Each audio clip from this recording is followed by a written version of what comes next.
Estamos con nuestra primera invitada, la diputada provincial Clara García. Yo sin esto, mirá, te conozco hace años, pero si no tengo la partitura, fallo. ¿Viste? Bueno, como los locutores. ¿Cómo estás, como Clara? como los grandes directores de orquesta. Sí, o como los grandes actores. Esto es toda una actuación. La política yo creo que es una actuación, más allá de el fin último, que es el bien común, es una puesta en escena permanente. Bueno, quizá yo hago una defensa de la vida política porque me parece, entiendo lo que querés decir respecto a que uno está en una escena hacia afuera, pero tiene que ser una verdad y no una actuación. Duda. Uno está expuesto, pero tiene que hacerlo con vocación de servicio. La verdad, no puedo dejar de...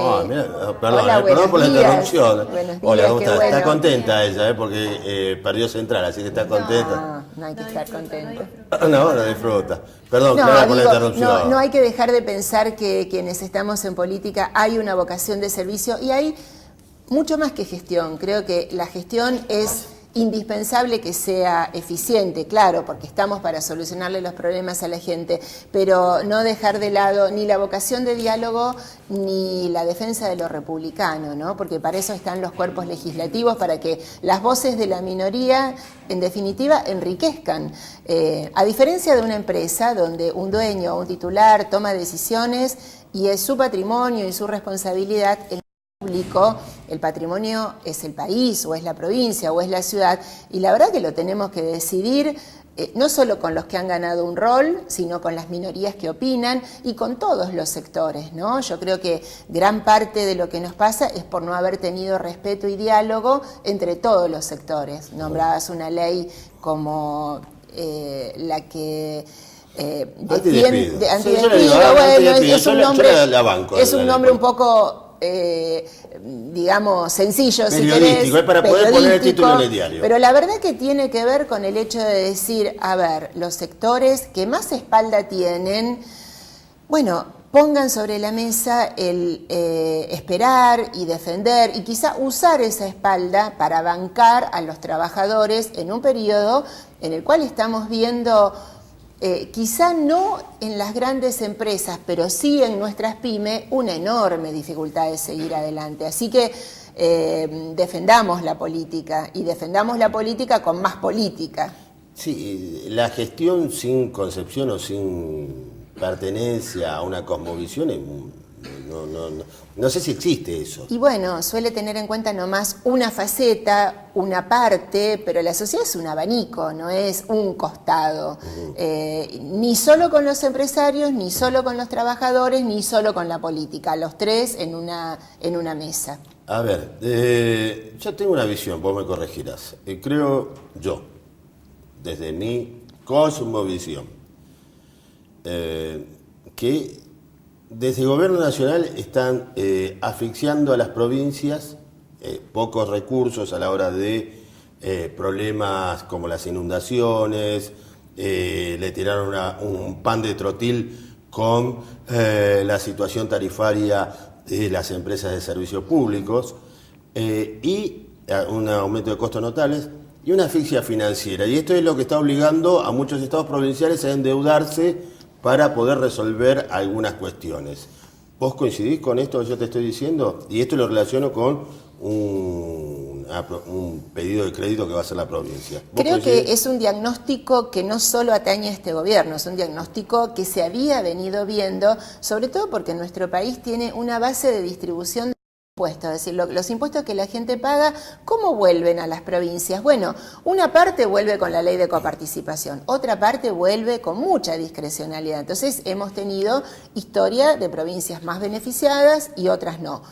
Yo aspiro a que en esta etapa nos demos ese debate de fondo. En el interín, aquellas provincias sanas como la nuestra, que no se endeudaron, que no emitieron moneda sucia, que se la bancaron con sus propios recursos, con el esfuerzo de su propia gente, también tuvieron el castigo de no haber podido hacer aquellas obras de infraestructura que son las que hacen que una provincia crezca, mejorar sus rutas, mejorar sus obras de hidráulica, sus puentes, en fin, sus gasoductos.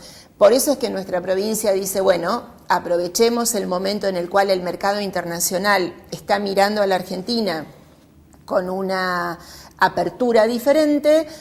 Nuestros números están muy sanos, vamos a tomar deuda para hacer estas obras de las cuales te hablaba. Y la verdad que tuvimos en la Cámara un resultado... ¿Qué se votó en la Cámara de Diputados? En la Cámara de Diputados se votó autorizar al gobierno a que se endeude por hasta $1.000 millones con las normas en las cuales el mercado hoy lo está haciendo. Nos da un rango para que nuestros intereses y nuestras formas de plazo y de pago sean similares a las que hoy está tomando el gobierno de Buenos Aires, la ciudad de Buenos Aires, otras provincias como Salta, Córdoba y demás.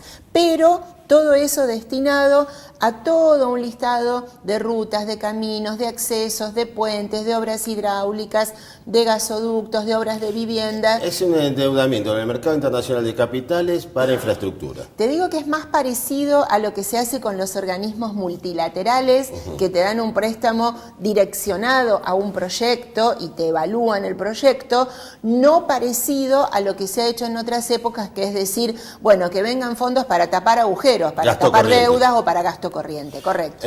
¿Y por qué tenés que acudir, o el Estado provincial tiene que acudir al mercado internacional de capitales y no a fuentes históricas de financiamiento como el Banco Interamericano de Desarrollo o inclusive el Banco Mundial, que tampoco son garantía de bondad, ¿no? Pero... Una cosa no quita la otra.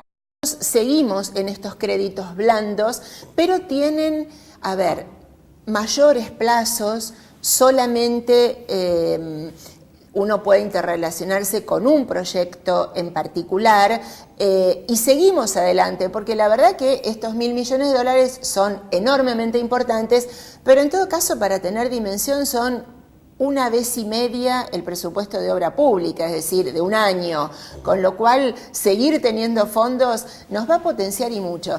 Mira, creo que el ABC de la macroeconomía o una de las industrias claves es la de la construcción, porque sabemos que genera empleo, que apalanca otros bienes y servicios. Así que me parece que vamos a tener rápidamente y con mayor escala obras que benefician por la obra en sí y por el impulso a la generación de empleo. ¿Qué cálculos haces vos una vez que la ley esté en vigencia y se tomen todas estas medidas, de que se pueda percibir en la calle esto? Porque al gobierno de Macri le está costando, le va a costar. Ya habló hoy de que acá un año vamos a ver los frutos. Del segundo semestre de alegría pasamos al año, o sea que vamos ya no se sabe qué semestre va a ser.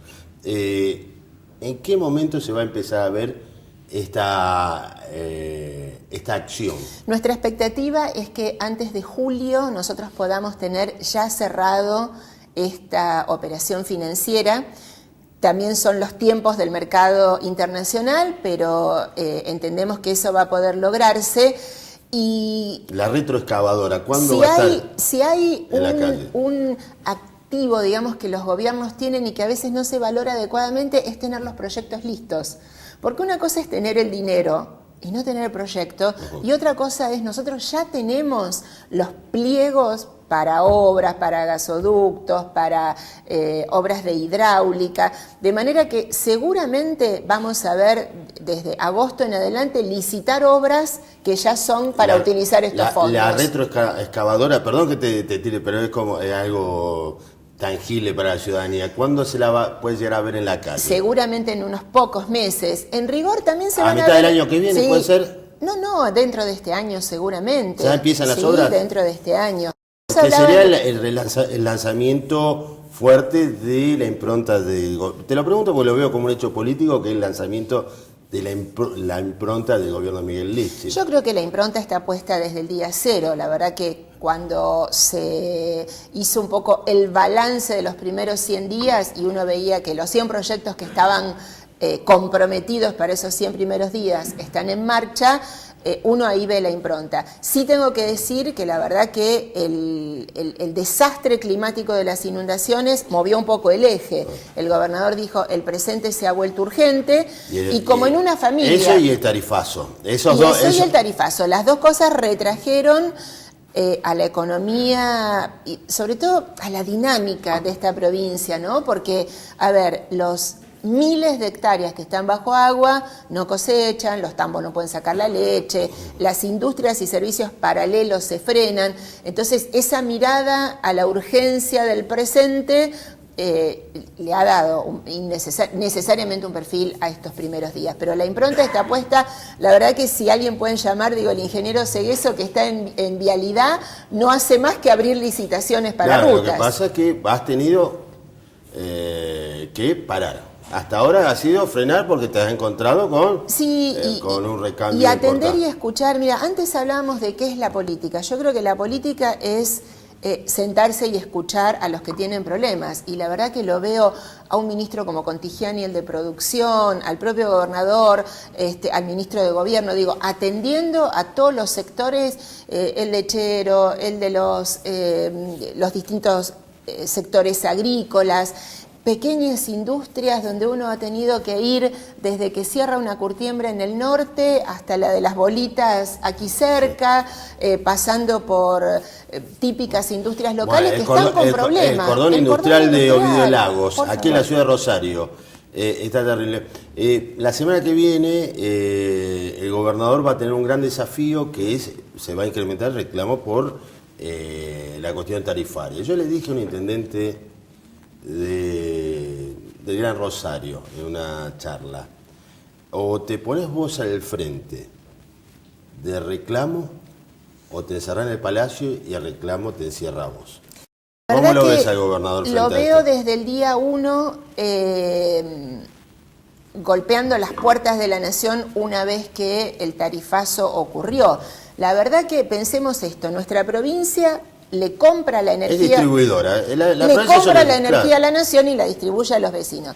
Fíjense la proporción. Santa Fe tenía para el 2016 un presupuesto de comprar energía que era de 1.000 millones.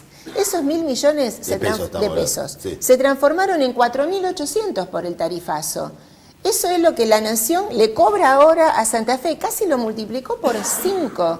Es realmente de una magnitud casi, no sé, como casi irrespetuosa para el bolsillo de la gente. Digo, si había que hacer un ajuste, hacerlo de una manera escalonada. Bueno, Santa Fe, en ese fuelle que queda entre la nación que vende la energía y el vecino que la usa, está financiando a los sectores electrointensivos, es decir, a los que usan la energía con gran intensidad, por un lado, a las instituciones. Nosotros ayer hemos reclamado la tarifa social para las instituciones deportivas. La Nación la tiene votada desde diciembre del 2014 y no la reglamentó. Entonces, nosotros les estamos cobrando el 50%, sosteniendo con nuestros fondos ese descuento, pero la Nación la factura como un gran contribuyente. Entonces digo, y ni qué hablar de la tarifa social, donde tenemos cientos de miles de personas.